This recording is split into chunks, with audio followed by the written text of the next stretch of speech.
Hello and welcome to the Keep Right On podcast. I'm Alex Dicken, and as ever I'm joined by my co-host and colleague from Birmingham Live's Brian Dick. Also, Ben from Blues Breakdown is joining us this week, this Sunday, for I suppose I won't call it a special, I'll call it a post-mortem of Birmingham City's relegation to League One, which was confirmed on Saturday. Despite the 1-0 win over Norwich City, Blues went down because of wins for Plymouth, Sheffield Wednesday and Blackburn Rovers.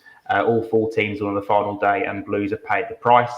Guys, should we just give a brief reflection, a brief kind of take on the feelings and emotions of yesterday?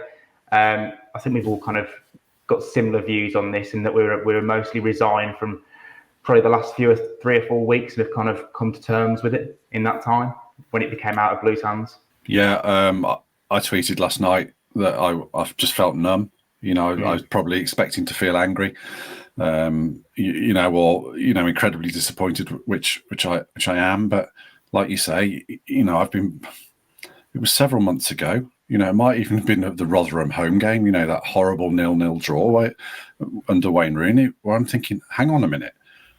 This Blues team looked like one of the 3 worst teams I've seen this season so far. And yes, that was several months ago, but I never really saw very much, or I didn't see it often enough or on a consistent basis to make me feel otherwise about it. For every, rampant home victory over Coventry, there was a really tepid, flaccid, poor display against Cardiff, wasn't there? And so, yeah, I would just say numb, resigned. And hopefully, I really want to turn the page quite quickly, very quickly, to get quite excited about the prospect of Blues doing well in another division, and actually winning a few games and creating a bit of a buzz and starting to go forward again. Yeah, I think very similar, to be honest. I think it was probably the Cardiff home game that, after that point, where I thought it was very much a case of my head saying, I think this is it. I think this is the season we go down, with that little bit of hope still in the heart, going, well, we've got out of positions like this previously. We've done it before. Maybe we'll do it again. So when it did finally happen yesterday, it was a case of not really feeling angry or anything like that. It was just part of it, I think, was just the fact that the season was done. We can close the book on this season, and it is finally done with. Sobering kind of thing last night, being followed by a load of League One accounts, quite happy to tell us how difficult it's going to be in League One next year. So a few people dropping me messages saying commiserations on dropping down, and welcome to League One. So if there was ever anything to drive home that message, that was it last night. Mate, I was going to say it's best not to make any predictions, because we already made so many meme-worthy predictions this season. I remember calling Sheffield Wednesday the worst championship I've ever seen back in October, November, before Blues played, and lo and behold, they finished above Blues comfortably in the end. But at the time, they were. They were awful. The job. Yeah. I don't want to wax lyrical about Danny Roll anymore, because this is not a Sheffield Wednesday podcast. But the job he's done there is absolutely outrageous to get them. From, I think they had 0 wins when he took over, and they've stayed up by 3 points or whatever. So fair play to them. Similarly with Marty Cifuentes at QPR as well. They've done another fantastic job. I don't think anyone would be surprised to see those two teams not towards the bottom of the Championship table next season. I think actually after the Sheffield Wednesday game, that's when it first hit me, the 2-0 at Hillsborough in early February, that Blues were smack bang in a relegation battle, because I think they're only 6 points above it at the time, 3 points above it. I know they won back-to-back games straight after that, which kind of eased those nerves and tensions. Then obviously, Mowbray stepped down through illness, and that changed things. But it was that game where I just thought, if Sheffield Wednesday are coming good, we know Rotherham are obviously poor and going down. If Sheffield Wednesday are coming good, Huddersfield are still very close to Blues, then I was struggling to see 3 worse teams. I probably saw 2 at that time. But the form Sheffield Wednesday were in, I always thought they'd get out of it, because it was just too good. The form from late November to the end of the season was probably top 10 form. So, but yeah, that was when it hit home for me. There was an element of irony actually yesterday, that it was Blackburn Rovers who were Blues were clinging on to after Sung Ho Peck's goal, and obviously we were all hoping that Leicester would score a win against Blackburn, and that would in turn lead to Blues going above them. But 2 goals from Sammy Smodics, 2 glaring mistakes from Leicester's defence, who had clearly been enjoying their week before a little bit too much. But it turned out it was John Eustace, that his team that sent Blues down, one of the teams that sent Blues down. We might as well talk about it because this is we're going to look at everything that kind of went wrong this season. A lot of roads do lead back to October 9th, don't they, Brian, when John Eustace was sacked and Wayne Rooney came in 2 days later?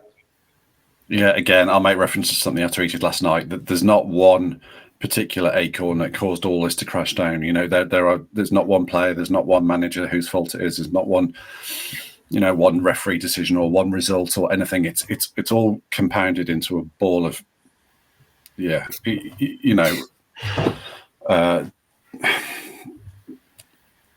disaster. It's not a disaster, is it? But I can't think of a better word at the moment. Alex, yes, is the answer to that question. But there's a but to that. Is there were still 35 league games. Yeah. After John Eustace was sacked, that's more than 100 points to play for. So yes, it was the wrong decision, and yes, we go, well, they were sick. They were 5th then, and now look where they are. Yes is the obvious answer, but there were still chances to get out of it. There were still chances for someone to see some ownership and to grasp the situation or get the gravity of the situation and turn it around. Because even after that point, Blues were not far away from safety, were they? It would have just taken one of the results to go their way. So the die wasn't necessarily cast. It wasn't like, oh, Eustace has gone, we're relegators now. So much else has happened and gone wrong since then. But if you're asking for, what one decision or what one thing would you change this season, it would obviously be that. And it's that comes first, second, third, and fourth, and fifth, and in that conversation for me. It seemed to kickstart the process, didn't it? Ultimately, that was what kicked it all off. And my own personal opinion on it is that, I liked John Eustace. I think he was doing a competent job with what he had at his disposal. Do I think we'd have stayed in 6th? No, probably not. But I also think we'd have probably finished fairly comfortably. I don't necessarily think that it was the wrong decision to remove him, or the rationale behind removing him and wanting to evolve the playing style, etc. I don't necessarily think was completely on the wrong track. I do think the appointment that was made afterwards was completely the wrong appointment. And again, I think it just compounds it somewhat.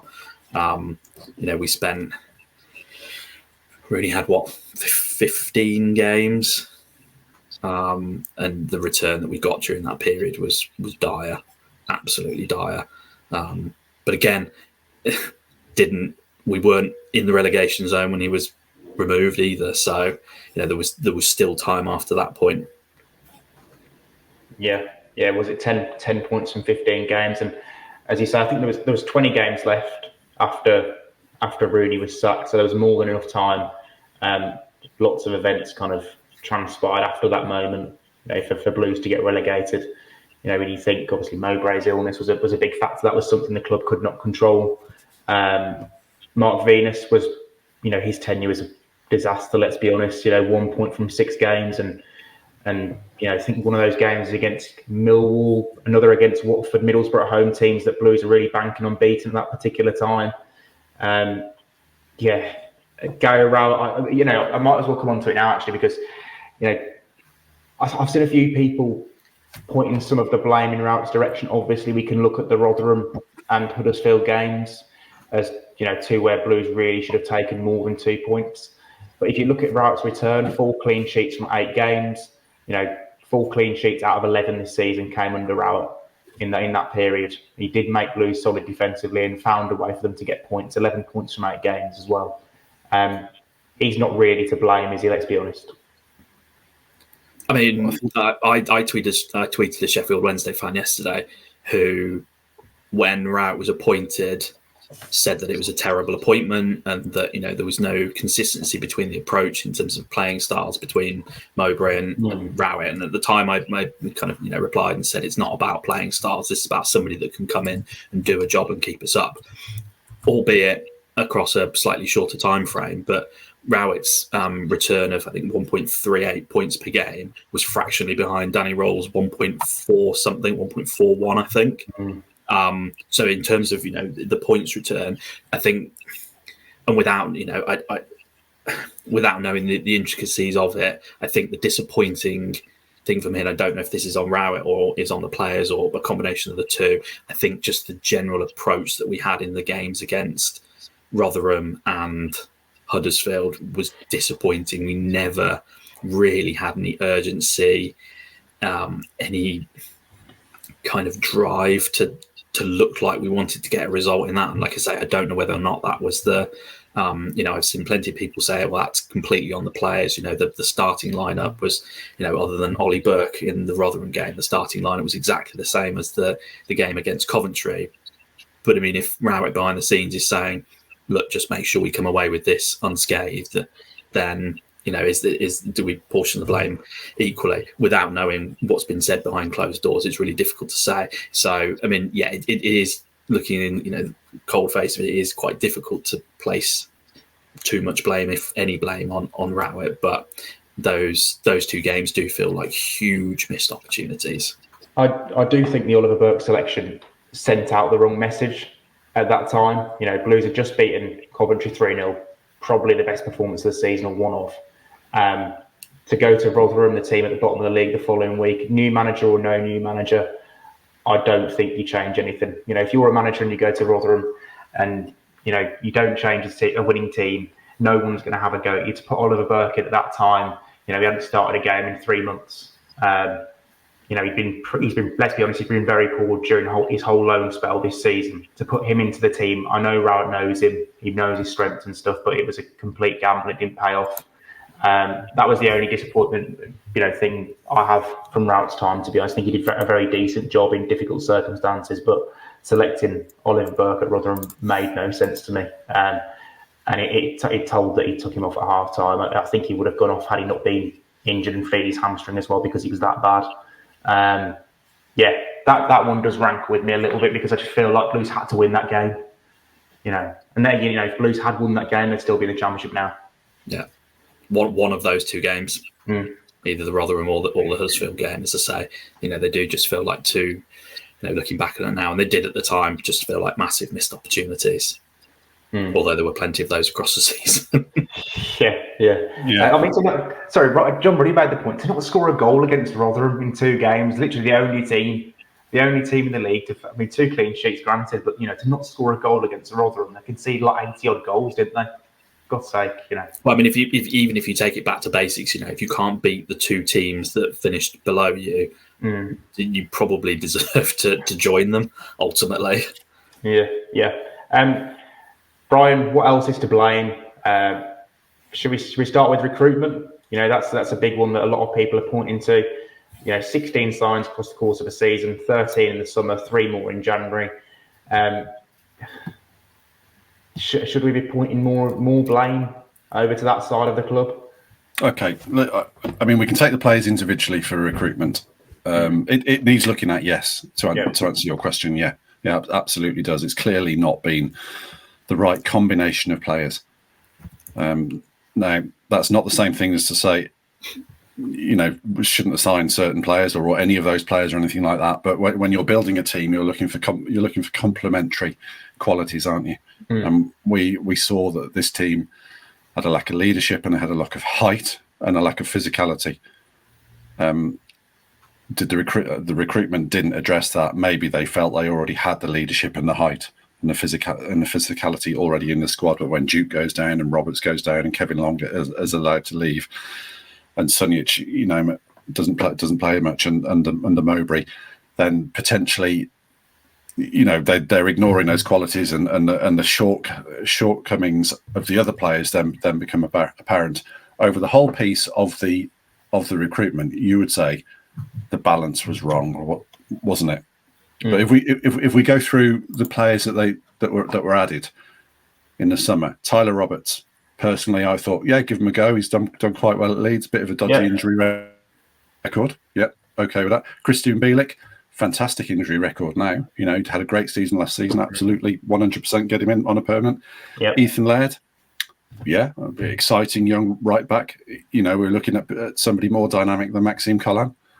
So, yeah, you go for that. Koji Miyoshi, again, injury, you know, a long injury last season, but a player who I think has shown, even now, has shown good technicality. Dembele. 12 goals, sorry, Brian. 12 goal contributions for Miyoshi as well. 6 goals, 6 assists across the season. You know, that's a decent return, as you say, for a guy that had been out for quite some time with a fairly serious injury coming into a new league, new country. Yeah, you know, that's a fairly decent first season, you'd say. It is. And, you know, one more at Rotherham wouldn't have hurt, would it? But, you know, Dembele, I was happy with that. I thought, yeah, he's clearly got talent. The team's trying to move into embracing more technical players. Sanderson came in. I thought Sanderson was very good at the start of the season. Keshi Anderson earned his contract in pre-season, didn't he? Lee Buchanan was an absolute no-brainer. And then, you know, Pet came in January as a permanent. You know, he's clearly good. Stansfield was good on loan. Drame's been good on loan. The other two in the summer that you'd say, well, not really, I'm not getting that, was Ivu and Burke. Yeah. But, you know, I think I've listed nearly 14 players there, and 12 of them you go absolutely fine with that. But it's the way they've come together and the combination that hasn't worked. I feel, you know, I don't feel like I can personally have a massive pop at last summer's recruitment because, you know, apart from the 2 signings right at the end of the window, Ivu and Burke, I was very comfortable with it. The first 11. Very good additions for me. You know, on paper they look solid additions. You know, and also I keep coming back to with recruitment, especially the summer recruitment, is I had no issues with it in October. They were playing a decent enough brand of football, and John Eustace, they were playing winning football. They were 6th in the league. They were doing quite well. It's not, you know, the recruitment team's fault that John Eustace was binned and the rule book playbook was ripped up by the next manager, and it all changed. You know, from the only thing I would say is, from what I understand, is that they were trying to recruit in the summer towards playing a more expansive brand of football.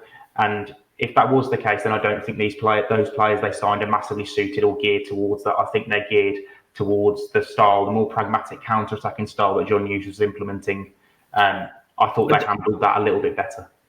I challenge that slightly, Alex, in terms of I actually thought under Tony Mowbray, a competent manager at playing a progressive style of football, that actually we started to look like a team that could play that style that seemingly was wanted by the ownership, albeit it was a brief period, right? Yeah, I agree with that, and that's a very good point, because Mowbray had the 3 midfielders, didn't he? He signed 3 midfielders in January, and 2 of them, Pritchard aside, didn't play much, I know, but Peck and Dazelle were absolutely instrumental in those games under Mowbray at the beginning. Dazelle and Peck became the midfield quite quickly, because Mowbray clearly recognised that to get the team playing a better brand of football that the club wanted, they need a different type of midfielder, more of the ball-playing midfielder that they didn't have in Sunjic and Bielik at the start of the season. Maybe John Eustace just didn't have that player. He probably didn't when you look at it. He didn't have that player, so he had to put Bielik and Sunjic next to each other, and those 2 are players that Mowbray wasn't interested in having in midfield. He turned Bielik into a centre-back, and although he liked Sunjic and liked his work rate and his work ethic, he straight away, kind of as soon as Dazelle and Peck were ready and up to speed, he put him on the bench, didn't he? So, there was too many voices, weren't there? When you think about it, too many different voices, people having different opinions, too many managers over the course of a season, and that's kind of, I suppose, how we've ended up here. Yeah, I mean, the one thing I'd say on the recruitment, and this isn't a defence of the recruitment team and Craig Gardner necessarily, but we were still in a precarious position in terms of, financial fair play and effort and everything like that. So, to a degree, the hands were still tied during the summer. Clearly, the ask was to improve the playing style and therefore to upgrade the players in terms of their technical ability, which on paper we absolutely did. As we've run through the list of names, and I think we would all probably agree that technically they're better footballers in the positions than what we had previously. The thing is, when you're recruiting on a budget, there is a reason why you're able to attract these sorts of players. We knew that, Ethan Laird, Tyler Roberts had terrible injury records. I imagine the club were probably looking and saying, well, so did Christian Bielik when we signed him. Everybody said, Bielik is a risk because he has had massive injury issues. And touch wood, for the last 2 seasons, he's been relatively injury-free. They probably looked at that and said, well, actually, if we can do it with one, maybe we can do it with these two as well. So you were getting a player, or 2 players potentially, that were less than what a value, less than possibly what they could be worth. I've seen plenty of QPR fans saying, well, did you not watch Laird, Tyler Roberts, Sanderson, Dazelle in a QPR shirt for the last season or 2 seasons? But again, when you're trying to recruit on a budget, you're not necessarily looking at what a player did last year. I'm sure the Blues recruitment team were probably thinking, well, if we can get the Leeds United Tyler Roberts, we've got an absolute bargain for however much we paid for him. Or if Mowbray can get his hands on a player that he liked previously, wanted to take him to Blackburn before, can we do something there? So I also think as well, in trying to change the style, a lot of fingers will be pointed and said it wasn't necessarily the ability on the whole of the players that we signed. It was the mentality. And did they have, previous season, we've had guys who will dig in and battle and, do the dirty stuff. Were these players just weren't those types of players. But I, hand on heart, can say I don't think the club ever thought we would be in a position where we'd be fighting off relegation. But that's a mistake, because ultimately, we know that the Championship is a wholly unpredictable league, so you need to have a squad that, as we said at the beginning, is well rounded and balanced, that you can deal with whatever is thrown at it. And ultimately we've seen that it wasn't. So, as I say, not a defence of Gardner and the recruitment team, but I think there were some factors that played into what we did. Ultimately it's failed, but yeah, I think the brief changed in January, didn't it? It became the season started and it was about playing some nice football and getting ourselves up the table, and maybe even knocking on a door of the playoffs. By the end of Rooney's 15 games, the brief had changed, hadn't it? It became staying in the Championship. And then in that January, if there is a criticism, I don't think that was anticipated in that January. Maybe I'm sort of going on what you've just said there, Ben, a little bit, but in January, it became a case of staying in the league. And then at that point, you wonder if Peck and Dazelle and Pritchard are the best players in that situation. Now, the best recruiter in the world is hindsight, isn't he?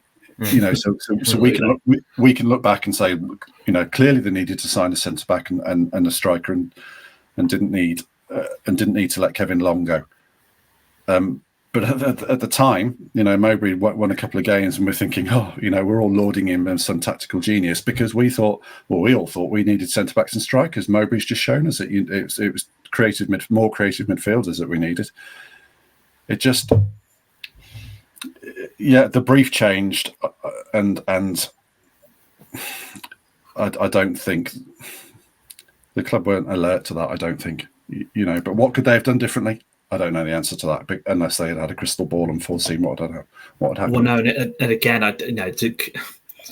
I challenge anybody to say,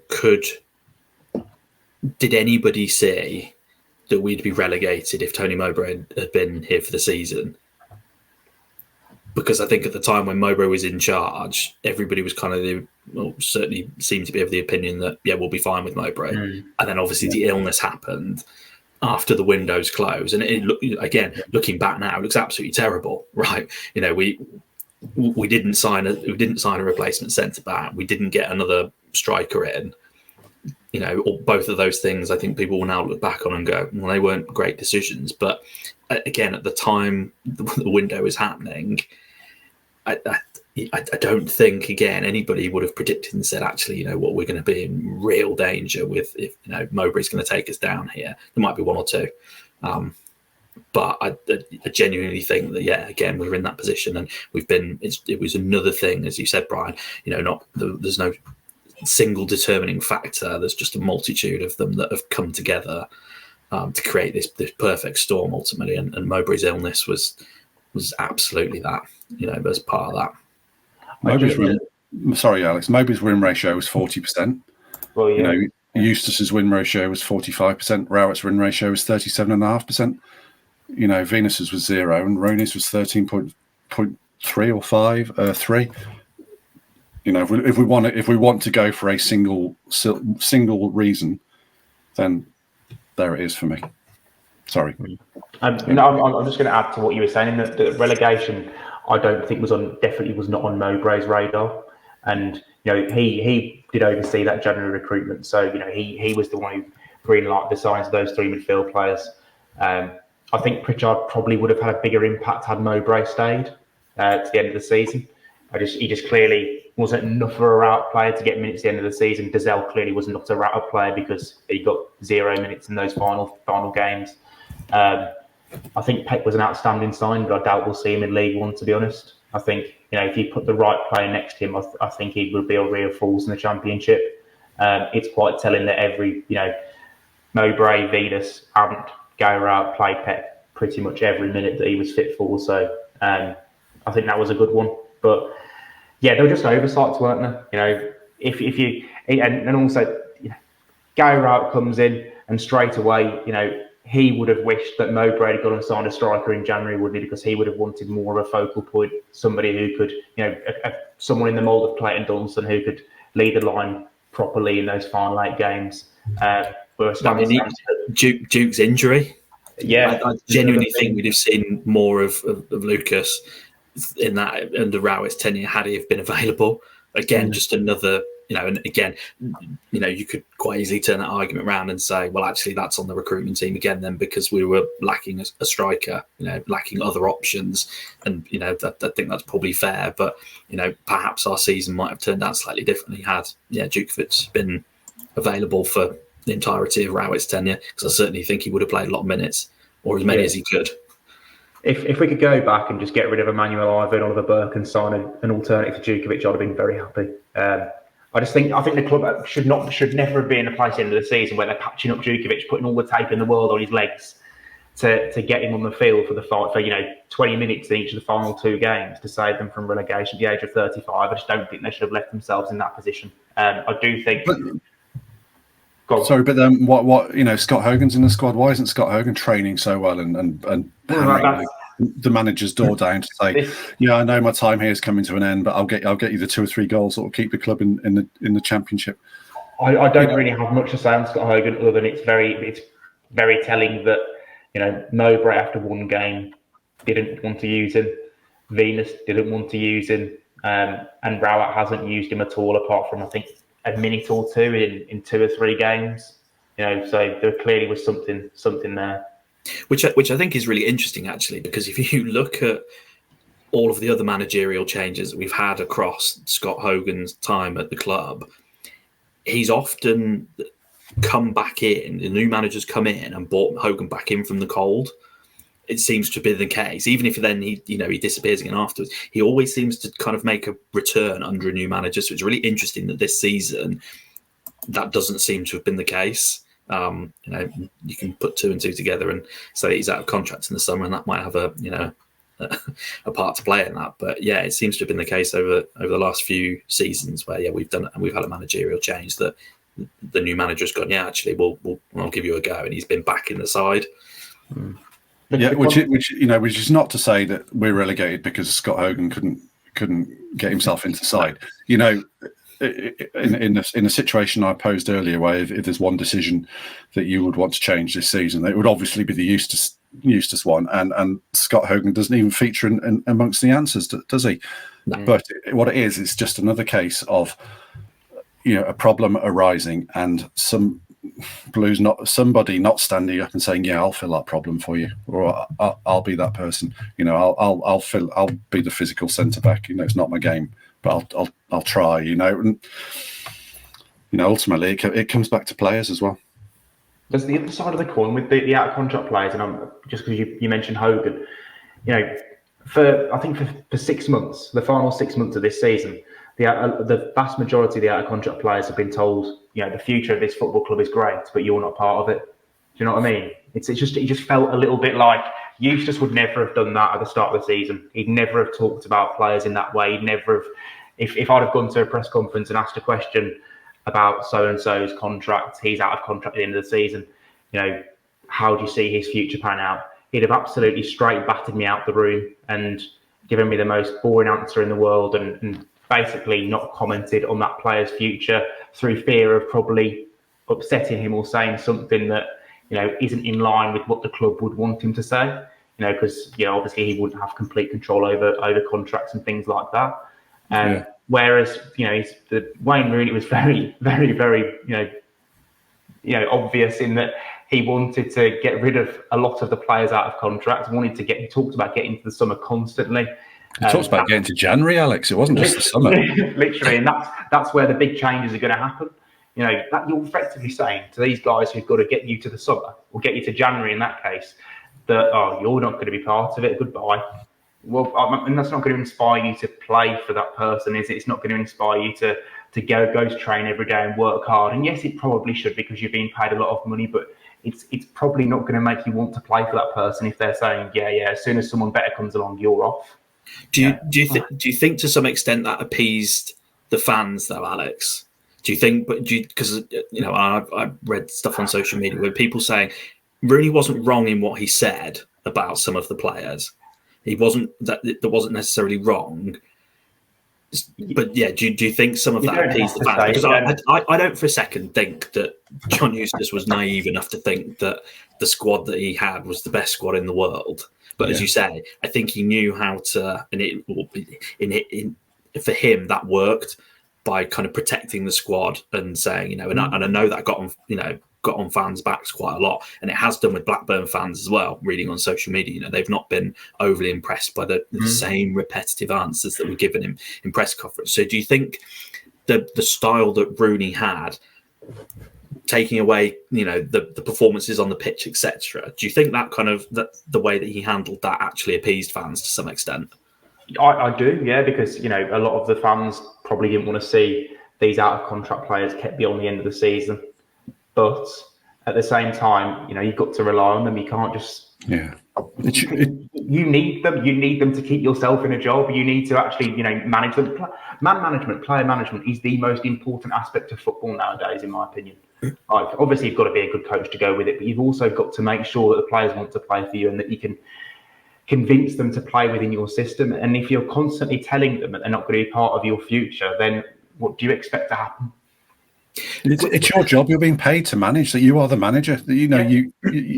Yes, we've. I'm not holding up Eustace as the be all and end all and second coming of Jurgen Klopp, but to my mind, Eustace realised that there was a chance that he would have to use some of these players at some point. He knew that over a 46-game season, maybe the third choice right back that barely made a squad would potentially have to play a couple of games here and there. You can't be you can't be in November saying, we're going to get rid of you in January. By the way, give us your all for the next 10 games, won't you? Yeah. I think that was the thing that probably disappointed me most about Wayne Rooney's tenure. So a lot of people will say he did a fantastic job at Derby in nearly keeping them up, and that's fine. And they would have stayed up had it not been for their points deduction. Yeah, they probably would have done. A lot of people seem to forget that actually. Oh, we've lost Brian. Oh, he's back. He's back. A lot of people seem to forget that actually Derby would have been relegated the season before under Rooney had it not been a points deduction for one of the other teams. But the whole thing that came out about Wayne Rooney's time at Derby was he was this fantastic man manager and he built this siege mentality around the club, and he really got his players, and a lot of the interviews and stuff that came out were he really tapped into them on a level like that. And yes, all right, the situations were hugely different between Derby and Blues at that point. Derby were a team that were massively relegation threatened, and we were trying to change the club and evolve and push forward. But I think that was the thing that really disappointed me was, the kind of performances and everything were dire, but not actually far from what I expected, because I don't think that Rooney had showed anything to suggest that he was some tactical genius. but the fact that he just came in and seemed to throw a lot of people under the bus, and like you say, just didn't quite grasp the fact that he might need some of these players to do something for him. And yeah, that was a bit of a disappointment. Whether or not he was right in what he said or not, he may well have been. It's kind of out of the manager's handbook, isn't it? It's one of the last pages you get to in the manager's handbook is throw the players under the bus. Lee Bowyer did it. Did he get the book the wrong way round? did it first? Yeah. Yeah. Yes, it was one of many other errors that have compounded this season. Okay, so we talked about recruitment. We talked a little bit about Wayne Rooney. You touched on it earlier, Brian. One of the, I suppose, not big decisions, but decisions that played a significant part for me in the closing games of this season was not having Kevin Long available, allowing him to go to Toronto at that time in February when you knew you could not replace him. We've spoken about this before, and context is very important because, Tony Mowbray at the time had turned Christian Bielik into a centre-back. He had 4 centre-back options in Bielik, Mark Roberts, Dion Sanderson and Emmanuel Ivu. And Blues, to be fair, could not have foreseen Dion Sanderson getting a straight red card against Southampton at a time when Bielik and Roberts both had injuries, leaving Emmanuel Ivu as the only fit centre-back going into a game against Hull, I think, forcing Lee Buchanan to play centre-back for 2 or 3 games. But, in hindsight, and, here we are, Captain Hindsight again, it's another oversight on the face of it because Kevin Long, the one thing I will say, if Kevin Long's there against Millwall, potentially against QPR when they score that last-minute goal, and against Southampton, Millwall and Southampton, 2 set-piece goals, I think he probably gets his head on one of those set pieces because he was that aerially dominant at the start of the season for Blues. I think he probably was, alongside Bielik, the best aerial player Blues had in the early first few months of the season. So I think he probably gets his head on one of those set pieces and it saves Blues from losing one of those games.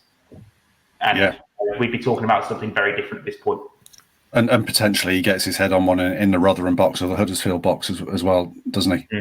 Looking back at the time now, Blues were 15th. They'd just beaten Sunderland when Kevin Long moved to Toronto. And I think I'm right in saying, Alex, it was quite a swift deal, wasn't it? It wasn't something that had been bubbling away for weeks and weeks. It emerged in the span of a week, I think. And I think when Blues have just beaten Sunderland, they're 15th. You've got a chance to do right by a player who has got an exciting opportunity in his late in his career, and he's done well for you. He's cost you nothing, and I think they probably got a little bit of something for him as well. You can see, and as you said, there's 4 other centre-backs. You can see why they make that decision, but it was wrong, and we can say that now with hindsight. It goes back to that thing constantly, doesn't it? Of getting yourself in a comfortable position and thinking we're too good to get relegated here. It's just not going to happen. It's another. Blues are up to 15th, just won 2 games on the spin. We can let Kevin Long go now because we don't need to do an awful lot from here to stay up. The players we've got are probably going to be enough.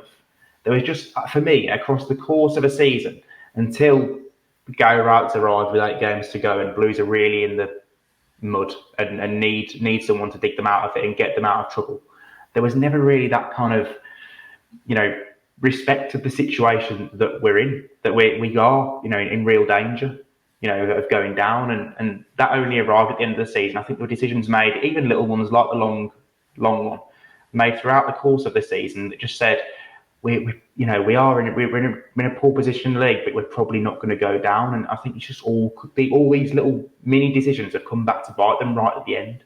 I think picking up on that point, do you remember after the Cardiff game, Ethan Laird came into the press room and did an interview, and I was saying to him, what do you think is going to happen? And he said, "I'm absolutely confident. I've got full belief that we're going to stay up." And I said, "Oh, what's that belief based on?" And he went, the lads in the dressing room, we've got a great group. And you and I sat there thinking, that might be true, but we've just watched 40 games or 30 odd games earlier this season, and it doesn't look that way to us on the pitch. That the point I'm making there, the comparison I'm making there is it seemed the realization of the gravity of the situation seemed to dawn too late. For a lot of people. I think Rowett got it, I would say, but I think a lot of the players didn't really anticipate that the shore was really starting come up the beach a little bit. I don't doubt that they, as a group, they probably got on very well with each other, and in terms of team unity, a lot of you hear is the lads are still in good spirits, etc. I don't doubt any of that. You kind of see from social media that seems to be the case. I think, the Kevin Long decision plays into this. It comes back to where were the leaders in this squad? Who was putting their hands up and driving the standards, and probably giving a few words, because Kevin Long was probably one of those. This is a guy that's got a lot of Premier League experience, got a lot of experience under his belt, spent a lot of time sat on the bench, genuine one of these guys who's probably a really good pro to have around. He disappears out the door. You've got John Ruddy, probably a senior statesman. Djukovic was out injured. So, that's going to, that relationship is going to change somewhat. So, who are the guys in there probably just kind of trying to, again, I don't doubt that the camaraderie between the friendship between the group is probably very good, but, who's the one that's pulling people up and trying to set the standards? And I think that was what was missing. Just looking down the list of players, you've got Ruddy is 37, Djukovic at 35, and then you're looking at Etheridge, Roberts, Hogan, Gardner, all players that are going to be out of contract in the summer. How much we've already spoken about Hogan. How much of are they in that kind of thing? So yeah, besides the point that Kevin Long probably would have made a difference on the field, I genuinely think Blues missed his presence off the field in that last 4 months of the season as well. But wasn't what you're discussing there, wasn't that a strength of the Eustace squad or the Eustace culture? He talked endlessly to the point of boredom about having a good culture behind the scenes and having guys like Troy Deeney and George Friend, being the standard bearers with behind closed doors. Presumably that was still that expectation was of incredible professionalism and the highest standards was still there in October. Did it melt away, or did the standards of professionalism drop? Gary Rowett hinted something, didn't he, yesterday? About that issue. Been wanting to ask you about that. Give us the context. What did he say, and what was the context of it? So it was one of those moments where a manager walks into a final press conference. Obviously, he hasn't got to be concerned anymore about what the players may think of him, because then, as we mentioned earlier, players can, whatever, I don't know the word, down tools or not play for you if you, say bad things about them. He's not got that concern anymore. So he did come in. He didn't want to out anyone publicly, but he did say that some of the standards set by certain players across the 8 games weren't up to his standards, basically, and that players should have applied themselves better. You can guess who he's alluding to. He wouldn't name names. He wouldn't go into any greater detail, although he did mention it 3 or 4 times in that final 15-minute press conference. And it probably goes back to the Rooney era. I think standards probably did drop during that time. I'll be honest, when we talked about the training session I witnessed at Epic in December before the Cardiff game, I wasn't as impressed coming away from that training session as I was when I watched John Eustace train Blues in the summer. I'll be honest. I really wasn't. I don't know if Wayne Rooney will go on to become a great coach, great manager. I think he's probably more interested in FIFA at the moment. But yeah, I genuinely, I just think that standards slipped in that period, and they just never quite got over it. I think when Mowbray came in and really drove them up again, I think, because as he always said, he's the manager. He's got them in the palm of his hand almost. Talked a lot about repetition, didn't he? Good habits. Yeah, and he was drilling good habits into them, and things did improve. He got 10 points from 6 games, and then he stepped down. They just kind of reverted to what they were. In those 15 games under Rooney, and they were poor again and sluggish. And you mentioned Djukovic, his injury, obviously. Him not being, I know he was in the dressing room because he was still travelling to away games, but him not being in the squad, potentially coming on for the final 15, 20 minutes, because you've mentioned, Brian, a few times how you think that there's more accountability when Djukovic is on the field, that he holds them accountable a little bit more, and standards do go up.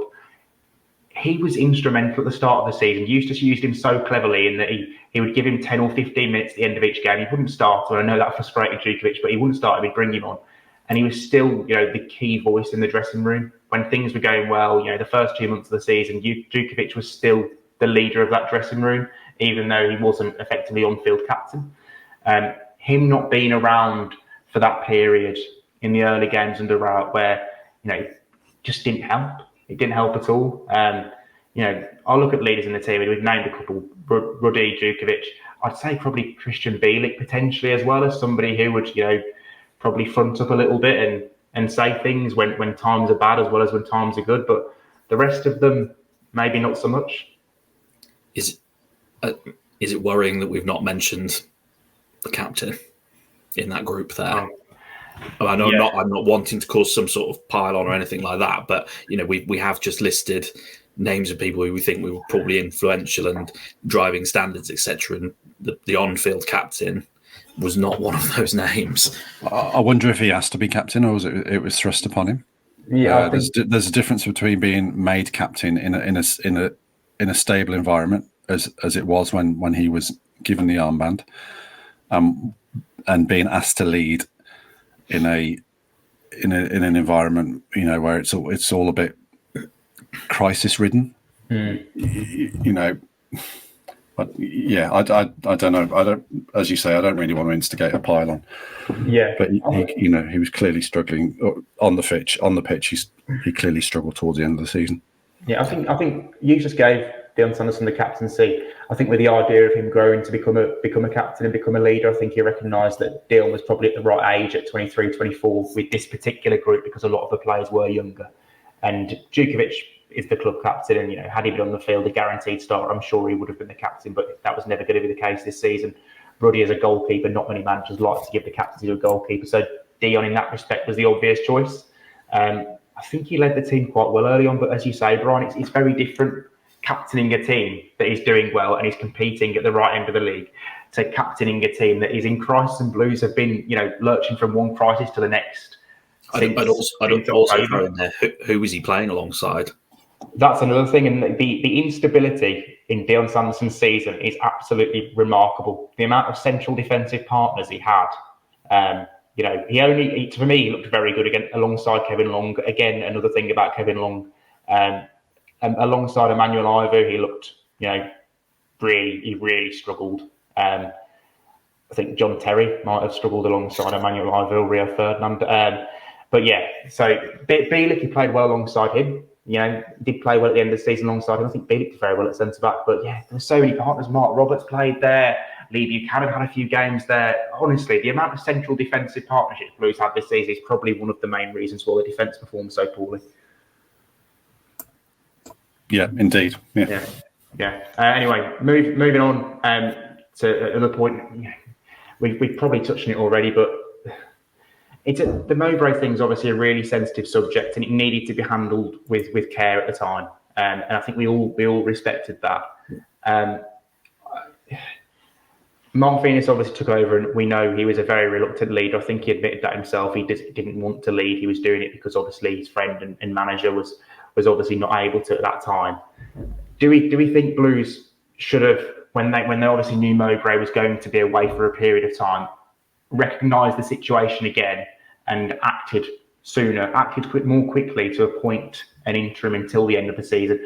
Because the way I look at it is that, by doing that, and because they initially put a time frame of 4 to 6 weeks on Mowbray's 6 to 8, wasn't it? 6 to 8 weeks on Mowbray's potential return. So I think, I don't know, it probably adds a little bit of pressure, doesn't it? I think the better thing in my eyes to do now and again, captain hindsight, would have been to kind of say, there's only probably 8 to 12 weeks, well, it's probably about 10 weeks until the end of the season. At that point, I think maybe a little bit longer. A little bit longer, I think. I think there might have been. No, how 10 many weeks. games Venus had 6 games, didn't he? Rowett had 8. So there's 14 games. 14 games, yeah. So it was middle of Feb though, wasn't it? So there was about 10 weeks. Yeah. 14 games. I think maybe at that point you say, okay, we'll get an interim in now, and then no break. We can kind of address that in the summer again. The Venus I say It comes back. the Venus games really hurt Blues. It comes back to what information they had, though, Alex, and we'll never know what information they had because that's someone's private medical information. So I can't answer that question. I'll hold my hands up and say I was very, very bullish on social media and said that the club had done absolutely the right thing in not bringing in an interim, and that was purely based on the information that we were given in terms of the timeframes, but also on the fact that Mark Venus is a guy that has been with Tony Mowbray, almost his entire career, knows the guy inside out. In hindsight, absolutely wrong.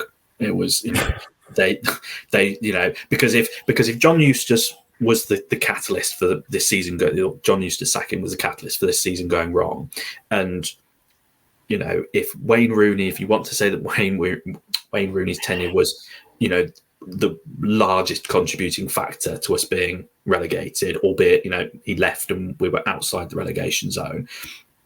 A couple of people have kind of said to me they actually think that it was Venus's stint that sent us down, that 1 point from 6 games, and it's hard to argue with that. And again, in hindsight, we probably should have brought somebody in at that point then and said, right, it's all right, he's going to be gone for 6 to 8 weeks, but he's probably going to be missing 10 games or whatever. We've got 14 games left. Let's just make sure that we secure it. So, I'll hold my hands up and say that in hindsight, I got that one completely wrong. Yeah, I'm going to join you under the bus as well, because I said that as well. Even to the point of like a week before Rowett was returned to the club. I was thinking, no, we need to stay with Venus, and the squad doesn't need another voice, because I believed in what Mowbray was doing, and we'd had that downward curve under Rooney, and then we were just beginning to kind of come up on an upward trajectory under Mowbray, and I thought changing another change in the season is not going to be it's not going to be beneficial to anybody. If we can scrape our way through 8-10 games, even if there is a little bit of a dip, if we can get through those and get Mowbray back for the final 5 games or whatever, then I still think we'll be all right. But it was a disaster, an absolute disaster. I was there as well, guys. I'm with you in that camp, because I remember Brian and I did a podcast after the Middlesbrough game, and that was a disastrous game, wasn't it? And I think we both said that if there was an interim to be appointed in place of Venus, then it would have to come with Tony Mowbray's blessing, wouldn't it, at that stage, because it's his job. Again, it's hindsight, isn't it? If Rowett had come in sooner, maybe things would have been different. We can probably all agree on that Venus's 6-game stint was partly to blame, a big contributing factor at least to the reason why Blues were relegated. I think 11 points from 21 games under Venus and Rooney. Just going to say that. Half a season, 11 points in half a season. Yeah, it's a wonder though. It's a wonder they got as close as they did in a way. And I put it on record that I'm not blaming Mark Venus. I think he was put in a really, really difficult situation, and clearly a situation that he never wanted to be in. I guess it comes back to, should he have been put in that situation ultimately? Yeah, no, 100% agree. There's a lot of ifs, buts, and maybes now going into this summer. I keep seeing fans saying that they get rid of the whole squad. I don't think you can get rid of the whole squad. Gary Wright mentioned something in his final press conference about he hopes that some of these players who are probably going to be way too good or very good players in League One have take some responsibility and decide to stay with Birmingham City in League One and get the club back into the Championship. We've seen other examples of that. I remember when Wolves went down to League One in 2013, they obviously had back-to-back relegation in the Premier League. They had a lot of players who did stay. Bakary Sacco played in League One for a season, scored a hell of a lot of goals. Yeah, They got 100 points. That was 3 points, was it? That's the dream. That's what you want Blues to do, isn't it? Get promotion by mid-April. Are there any players? Is there one player each that we could pick out and say, yes, he's a guy I really hope stays in League One and helps Blues back into the Championship? No matter how ludicrous or unlikely. Yeah, go on, Brian. Yeah. You go first. No, go on, Ben. Ben started. I just wanted No, to. I was going to. What I was going to say was I'll go last because I named 4 yesterday. Oh God. So I'll take the easy way out. I'll let you guys go first, and I'll just pick whichever ones you didn't say.